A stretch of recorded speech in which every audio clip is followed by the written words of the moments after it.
চলে গেছে তুই জিজ্ঞাসা করবি বস্তু দাও এদিকে থাকা দিও তোমাকে একটা কোশ্চেন করছি হ্যাঁ ভালো কোশ্চেন আমাদের মুরগি ও তেল খায় ভাতও খায় পানিও খায় সবই খায়।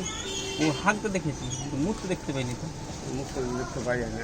ওটা কিসের লেগে বয়স্ক লোক তোমরা ওটা বলতে পারো ভালো বয়সের লোকগুলো এখন যুবক গেলা পারবে, যে বাচ্চা যে করবে। একটা বয়স্ক লোক পারবে কিসের লেগে না বলো জানো এটা কোশ্চেন উত্তর দিলে পরিষ্কার আছে নাকি?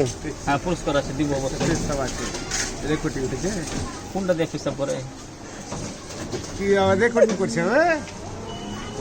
বলো হ্যাঁ তুমি পারবে ফাট ওগুলো আমি জানি না। পারবে জি তোমরা বয়স্ক মানুষ হয়ে গেলে অভিজ্ঞতা তোমার কি আছে ভাতও খায় রুটি খায় যা দিবে খাই খাবার জিনিস মাদনা পানিও সাথে খায় করে যায় রেকর্ডিং করছে। জি, ভিডিও কল করছে পারবে না কিসে? ওগুলো প্রশ্ন শুনতে হবে না, বাতে সোজা যায়। তুমি প্রাইজ পেলে না যা আমি প্রাইজ নেবো না, প্রাইজ ছিল একটা তোমার জন্য ও দরকার নেই আমার। এই প্রাইজ নেবে না রে চলো।